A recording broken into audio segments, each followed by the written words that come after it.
Hello. Um, so I've been, researching about the COVID vaccines a little bit,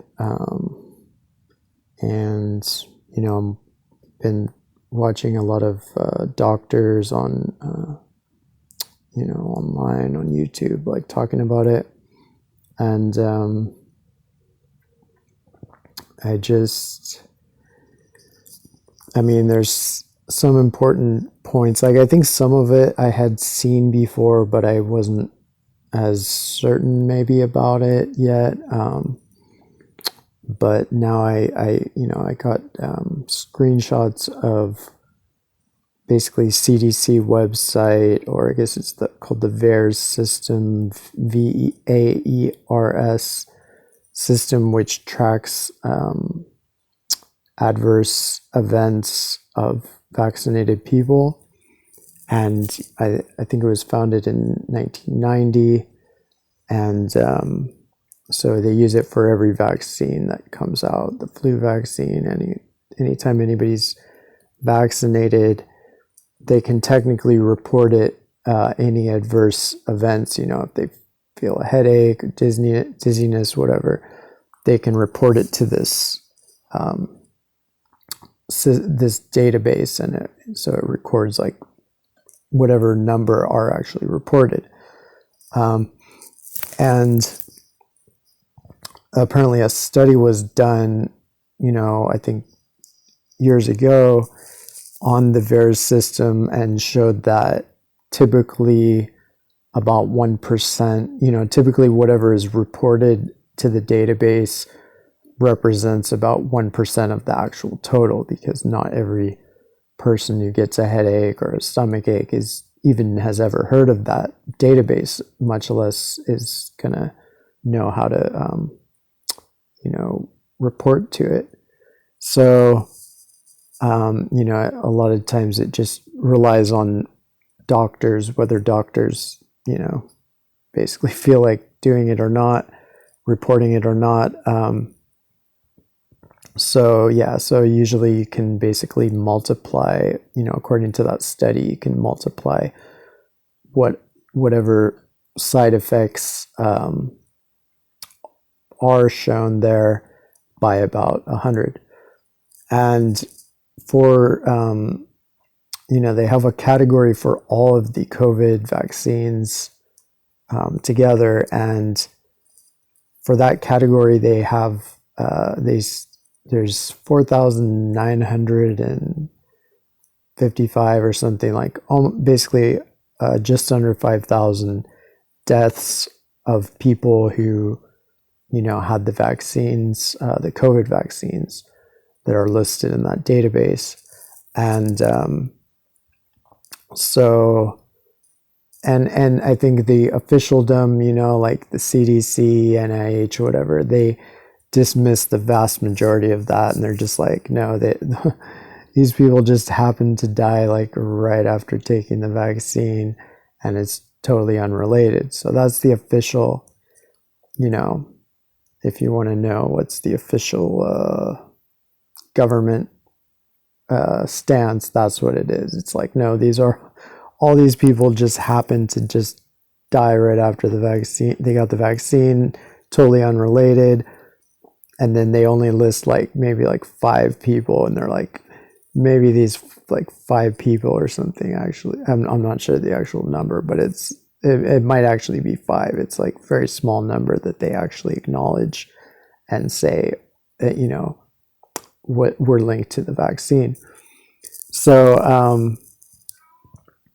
but we can have a little bit of common sense, hopefully, and come to our own conclusions. And so it's said that basically of the almost 5,000 people who died after taking the vaccine, or any these vaccines, a little under, or a little under 2,000, or maybe it was like 17 or 1,800 died within the first 3 days. So they either died the day they got the vaccine, the next day, or the day after. And so that's like almost half of the total. So that, seems very significant. I mean, I would say if it was like global, it might not be as, then maybe there would be a better argument to say that, well, there's just people die every day. And, if somehow they just gave the vaccine to every last person on earth, then sure, there might be people who just would happen to die that particular day anyway, and maybe it would be unrelated. But since it's just referring to the US and it's only referring to the last, 6 months that these vaccines have been rolled out, and these vaccines have not been given to every last person in the US, so that makes it a lot more suspect, or, a lot more worrying. And so, and just to go by the study that I'm trying to track down the actual study. I saw it referenced, but it makes sense, that this reporting system, because like nobody's even heard of it. So like I have a friend whose whose father died after taking the vaccine, like within like a month or two, was hospitalized and passed away. And that, the doctors, I'm sure the doctors probably did not report that as anything vaccine related. And just in general, it seemed, I've heard so many stories of even MDs and PhDs who had like severe side effects and reported them to their doctors, and their doctors said, no, it can't be the vaccine. It can't be the vaccine.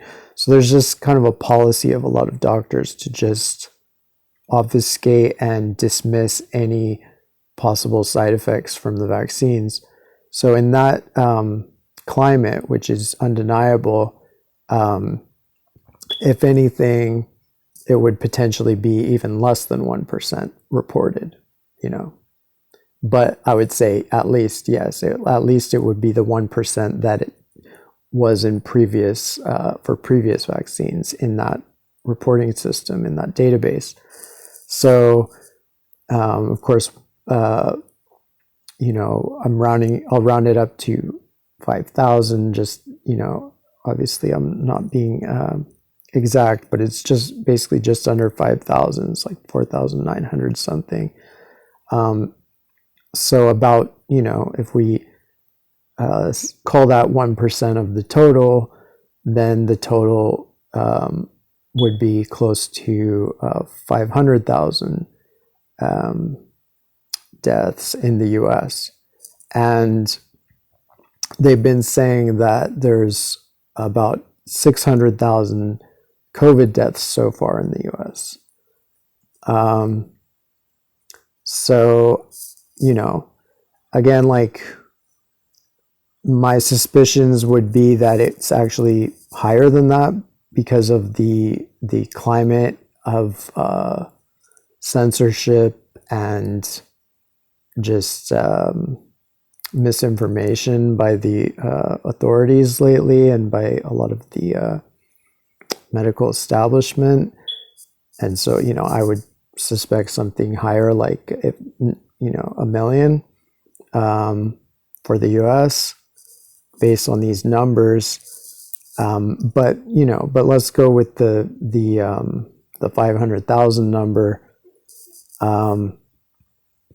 And I think, like, I'm not sure how many of these vaccines have been given around the world. But I would say that, obviously a lot have been given in other countries, millions of doses. And I'm going to try to Google, see if I can find out how many people have gotten these vaccines globally. Total people COVID vaccinated worldwide.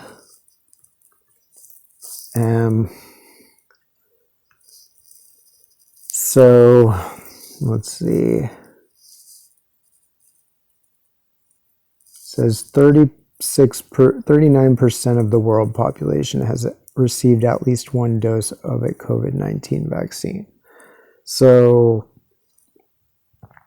yeah, I would say, like, I don't know. I don't have evidence for this. Like, I don't have the solid evidence to prove this, but the rational thing to guess would be that, again, like, as this previous study showed, that it's about 1% reported. So, 500,000, that would make, 500,000 deaths in the US. And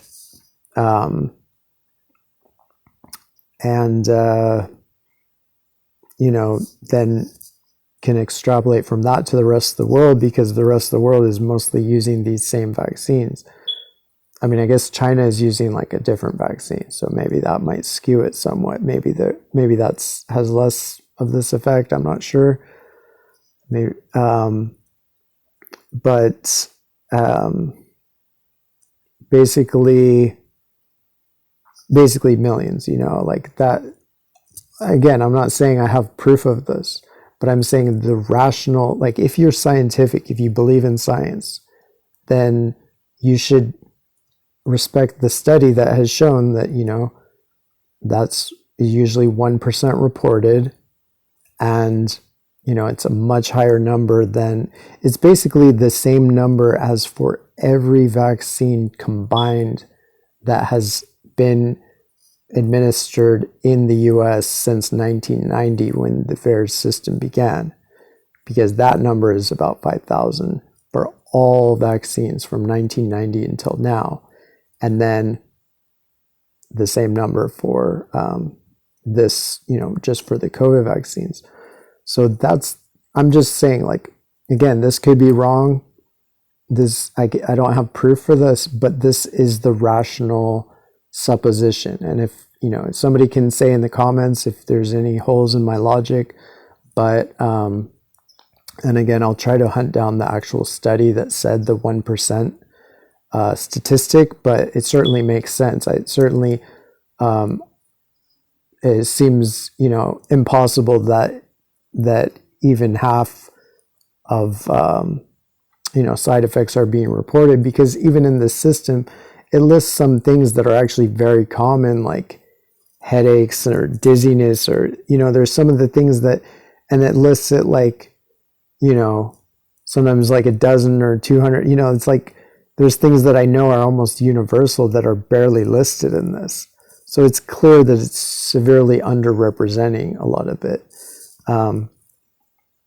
So anyway, so the rational guess, the rational hypothesis based on this would be that globally there are at least I don't know, 6 million, 10 million. That's what I would say. So again, I would have to, I was not able to, I mean, I guess, yeah, I would have to compare the exact number of Americans who have been vaccinated versus the rest of the world. But, if it's 500,000 for, I mean, I guess the US has like 200, 300,000 people in it, and like maybe like 70% are vaccinated or so. So anyway, I think we can extrapolate that chances are there's at least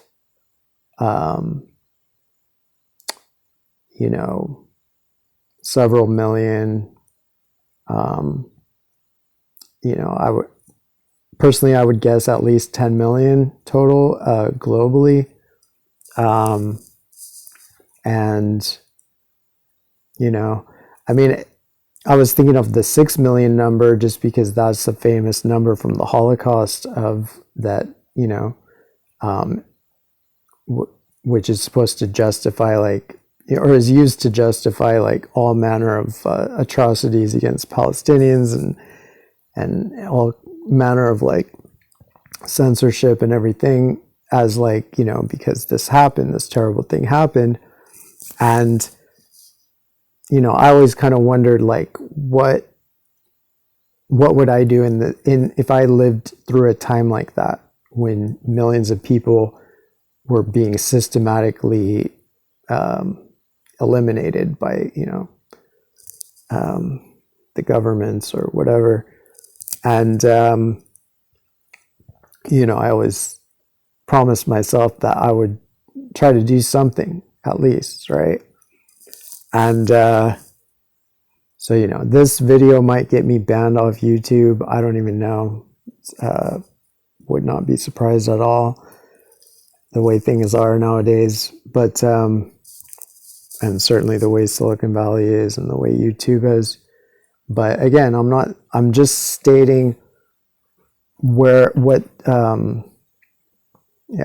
this might not be, I cannot prove any particular number, but I just would challenge anybody to tell me why that wouldn't be the most logical.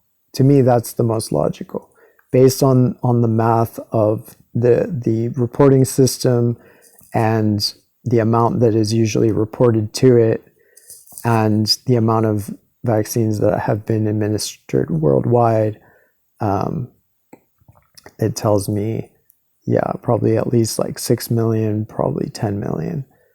I guess, of course the establishment would say no, because there's no link, all those deaths were just total coincidence. But that, you just have to be so stupid to believe that just all these people died within 3 days of getting their vaccines as a total, and it's just all a total coincidence. That's absurd. It's just absurd.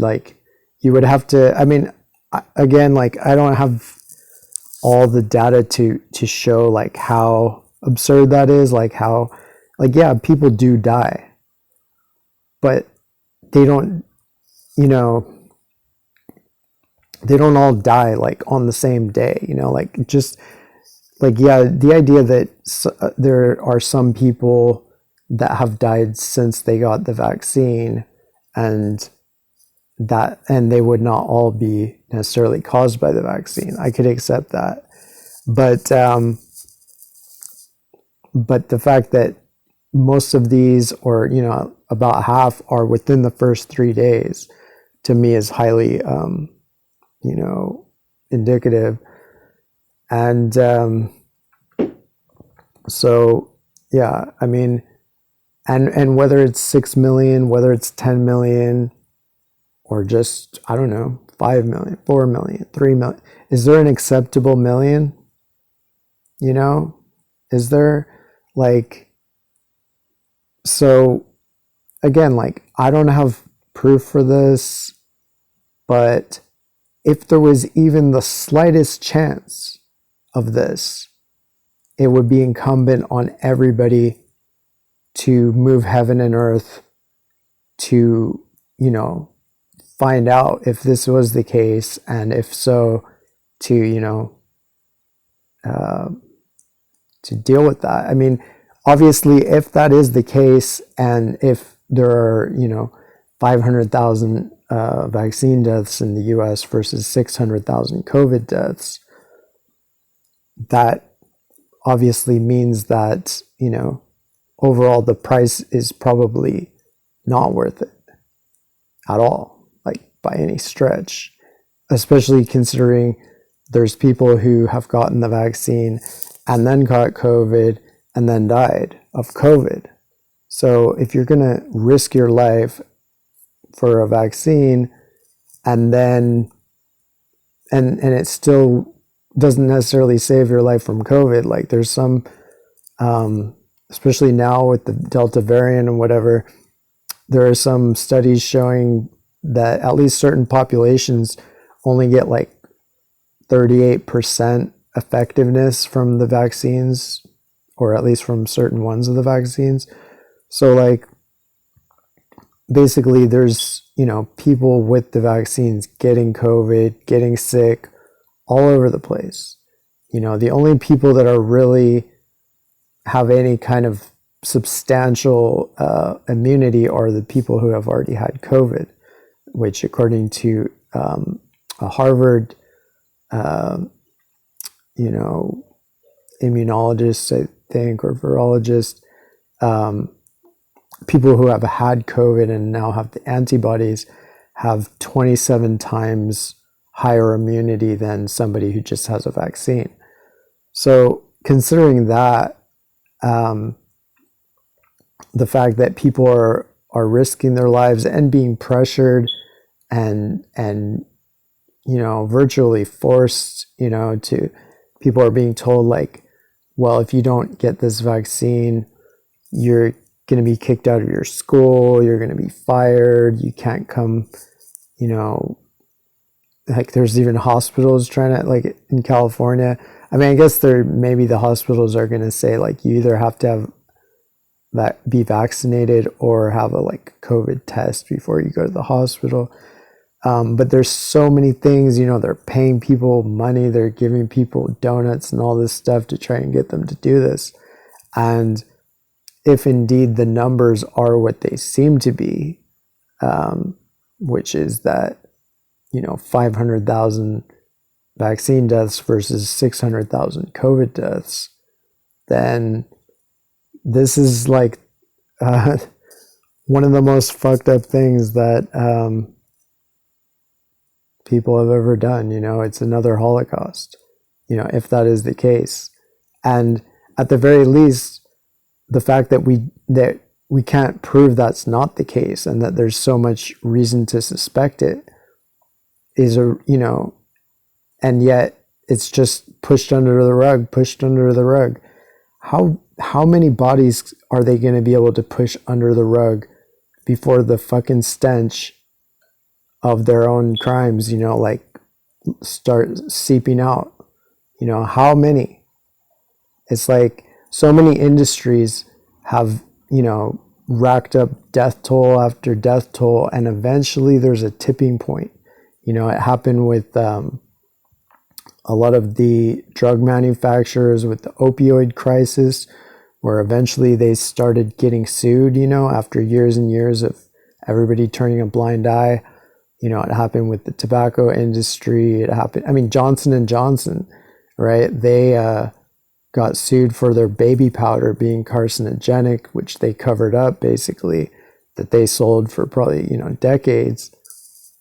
So sometimes there's a tipping point when the bodies stack up too high.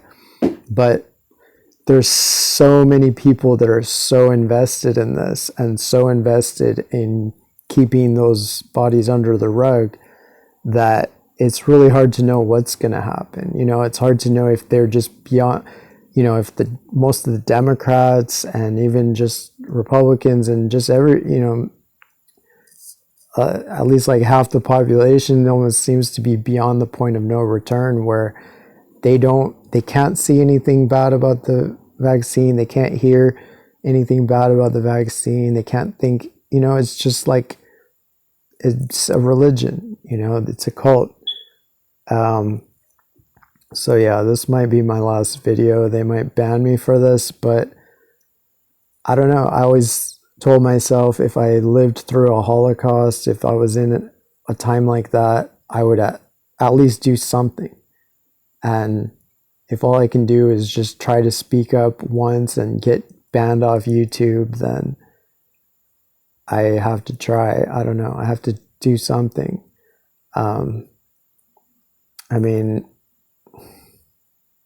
And especially it's the worst for when kids are basically, told like, oh yeah, do this, it's going to be safe, it's good. And then they end up, with terrible effects. Like, there was a girl in a wheelchair, that in North Dakota, they had like, I think it was North Dakota or Wisconsin or something. They had like a kind of a public statement where a bunch of PhDs and MDs and stuff that had very severe side effects got together and did a public statement and talked about how their own doctors had stopped returning their calls because they just, and these were people that were largely part of the original quote unquote tests. These were the volunteers for the tests. They were the first people to get the vaccines. And according to them, the test was a lie. There was no test, because for a test, you actually have to follow up the results. But what they said was, as soon as they had adverse effects and they reported those, their doctors stopped returning their calls. Nobody, they contacted the CDC, NIH, all these different, organizations, and everybody blew them off. Everybody dismissed them. And so, yeah, it definitely makes sense that it would be only 1% reported, if that, to the actual database, the VAERS database of the CDC. And another thing I found out recently was that, which I kind of suspected, that there was something shady when Biden made Juneteenth like a federal holiday, just because Biden is a white supremacist, like he always has been. Like, he's like the most like problematic Democrat in terms of race relations. And so, I was like, what's really going on? What is this? Like, I was like, I'm sure it's some ploy for something else. Like, he's like using it for something else. And I may have found what the point of that was, which was that the CDC was starting to notice that there were a lot of extreme side effects, and especially in young people, I think maybe especially in young men under 40, having heart, cardiovascular effects, like effects on their heart. And to the extent that they were actually going to have a meeting about it, like specifically to discuss that, the CDC was going to have a meeting on June 18th. And so it may be that Biden or somebody got confused whether Juneteenth was June 18th or June 19th, which I think it's actually June 19th. But their meeting was supposed to be on June 18th. And so even though, let me just Google this to be absolutely sure, but yeah, I'm pretty sure Juneteenth is actually June 19th. Yeah, June 19th. So like, so it wasn't even the day, it was the day before, and yet they canceled the meeting, quote unquote, because of Juneteenth. Like, can you imagine that they're supposed to have a meeting about adverse side effects on a vaccine that they just had, started releasing a few months before, and this was a serious thing. They were going to talk about it. They were going to maybe address it, but they canceled it because of Juneteenth, which was not even that day. It was the next day. So, I kind of suspect that's the reason. That's the whole reason that they made it a federal holiday, was just they needed any excuse to not have that meeting, I think. And just, they need any excuse to just, it's like there's so many people that are invested in this. They just have to keep it riding, keep it going indefinitely, it seems like, no matter what happens, it's just like this mad like cult. And yeah, it's just like they're all trying to watch each other's backs because they're all so invested in this, and they figure if they're all going down together. And I think they all will go down, hopefully, eventually. But I don't know what it's going to take because they have so many people on their side, like just like so cultishly, adhering to them. So like, yeah, like I think that again, Biden is just like he always cynically uses black people in the most fucked up ways, like when he told people, if you don't vote for me, you ain't black. And then he told like black people who wanted to ask what he was going to do for them and what he was going to do for their community. He said, well, things are good nowadays because there's black people on TV commercials.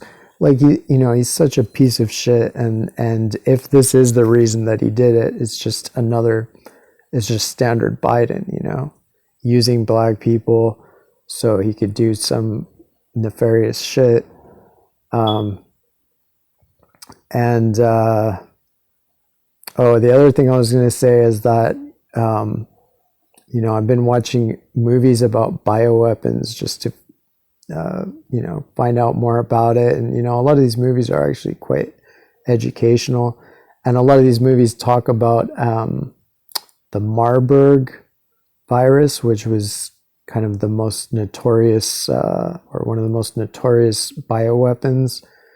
And it was, came from a lab in Marberg, Germany. And then it was synthesized by the Soviets, but I think also by the US and others as like a potential bioweapon. And Marburg, Germany is where the BioNTech factory is that makes all the Pfizer vaccines, at least for, I'm not sure if it's for the US, but maybe just for the international market. And so I'm finding this stuff out, and then I Google it. Lo and behold, they say the day before, like a day ago or a couple days ago, the Marburg virus was seen in a human in West Africa, which they're going to try to claim that it came from a monkey or some bullshit, right? So yeah, this that's potentially the next, like that's potentially the real pandemic that's in the pipeline. And no surprise that it's in West Africa, because it seems like, if